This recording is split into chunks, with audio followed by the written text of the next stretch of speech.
lagi viral nih ya, Malaysia klaim budaya milik Indonesia. Ya, begitulah negara tetangga kita yang satu ini guys. Negara tetangga yang lain gak ada loh separah Malaysia ini. Klaim ini, klaim itu. Terus perihal bahasa Indonesia yang Mimin temuin nih komentar mereka. Nih guys, jika kalian bercakap bahasa Indo, otomatis kalian juga sedang bercakap bahasa Melayu. Jadi bahasa Melayu memang tidak akan hilang katanya. Bahasa Indonesia baru ada sejak Konoha merdeka, sementara bahasa Melayu sudah ada sejak zaman logam, bahkan sejak zaman nabi-nabi katanya. Emang lucu ya netizen Malaysia ini guys. Tapi sebelumnya terima kasih loh, bahasa Indonesia sudah kalian gunakan di negara kalian, bahkan di media sosial kalian itu pasti menggunakan bahasa Indonesia. Semoga bahasa Indonesia semakin maju lagi di negara kalian. Amin. Oke, kita akan tanggapi komentar dari netizen Malaysia ya guys, perihal bahasa Indonesia gitu yang gak akan hilang di dunia inilah, kita katakan seperti itu. Pada 28 Oktober 1928, para pemuda-pemudi Indonesia mendeklarasikan bahasa Indonesia sebagai bahasa persatuan Indonesia. Dalam prosesnya, bahasa Indonesia mengalami perjalanan panjang sampai pada akhirnya resmi diakui sebagai bahasa nasional dan jadi official language UNESCO gitu. Ini yang membuat netizen Malaysia pada iri maupun dengki atas kemajuan bahasa Indonesia guys. Di luar negeri sana, bahkan bangsa asing ingin belajar bahasa Indonesia loh. Dan mereka kenalnya bahasa Indonesia aja. Tapi kalau bahasa Melayu dianggap bahasa daerah di Indonesia. Bener gak? Ya iya bener, bahasa Melayu kan bahasa daerah di Indonesia gitu. Khususnya yang ada di Sumatera gitu guys. Dan di daerah-daerah lainnya yang ada di Indonesia gitu. Terus yang membuat netizen Malaysia iri perihal bahasa Indonesia mampu dikuasai semua suku yang ada di Indonesia loh. Indonesia kan terkenal nih sebagai negara yang memiliki beragam suku dan bahasa gitu. Berdasarkan data dari Badan Bahasa Kemendikbud RI, jumlah bahasa daerah di Indonesia itu sebanyak 718 bahasa guys.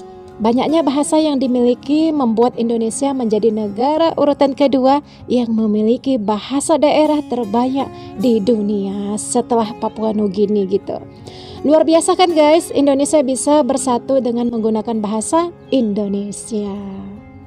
Namun kalau di Malaysia, di sana ada 3 bangsa besar seperti bangsa Cina, India, dan Melayu.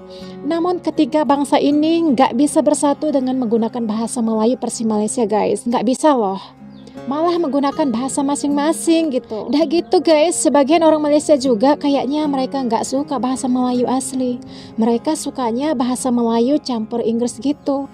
Istilahnya kalau bahasa gaulnya sering disebut bahasa roja gitu guys. Jadi bahasa Melayunya di sana udah nggak kayak di Indonesia gitu. Cobalah kita lihat bahasa Melayu yang ada di Indonesia, bagian Sumatera misalnya. Asli loh bahasa Melayunya nggak ke Inggris-Inggrisan gitu. Jadi guys, kalau ingin tahu bahasa Melayu yang original itu, datang aja ke Sumatera Indonesia. Kamu pasti menemukan perbedaannya, bener gak?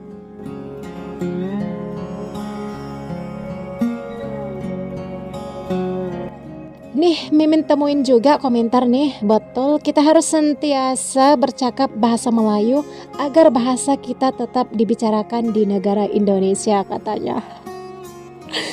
Oh, jadinya gitu ya guys. Sebagian orang Malaysia beranggapan bahasa Melayu itu milik mereka gitu. Lihatlah dan baca komentarnya lagi. Betul katanya, kita harus sentiasa bercakap bahasa Melayu agar bahasa kita tetap dibicarakan di negara Indonesia katanya. Bahasa kita katanya guys.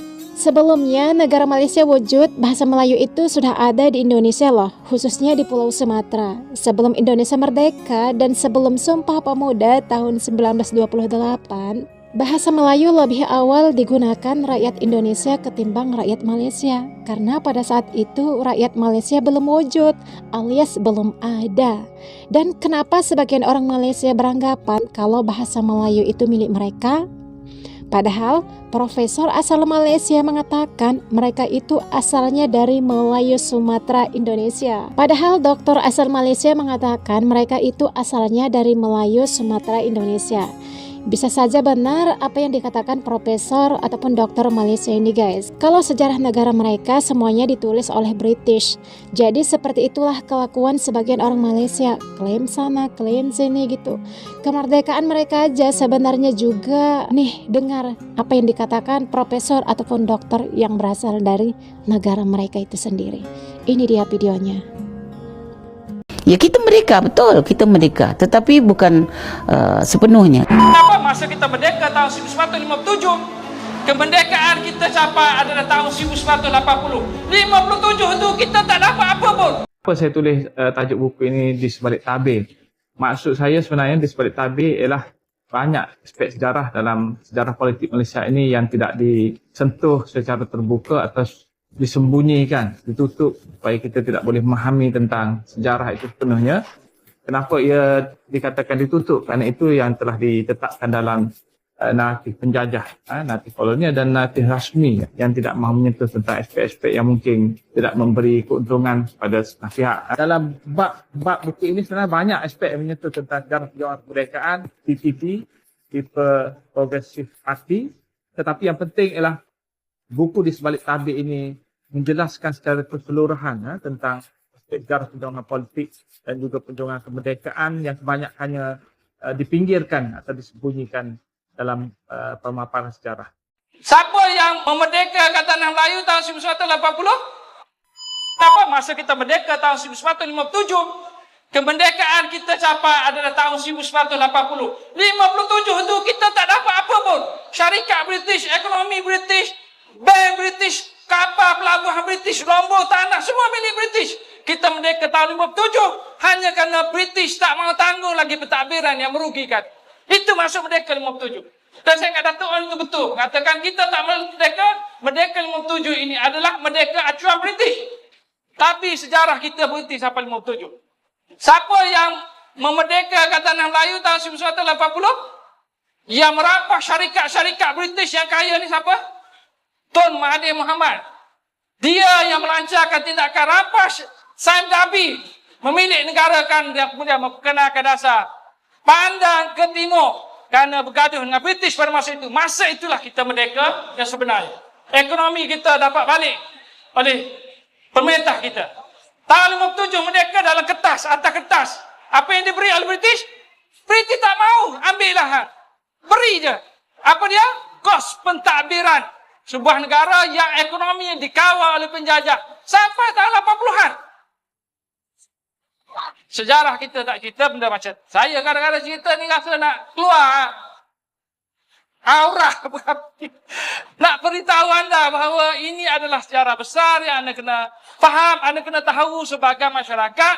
Bukan untuk menyalahkan sejarah, untuk mengetahui bahawa penjajah itu memang macam tu. Dah dengarkan guys apa yang dikatakan profesor ataupun dokter yang berasal dari Malaysia. Jadi guys, intinya Malaysia itu senang kalau kita disebut negara serumpun agar budaya Indonesia mudah diklaim mereka. Dan mereka itu nggak tahu malu juga ya orangnya. Budaya Indonesia dipamerin di depan bangsa asing. Astagfirullah.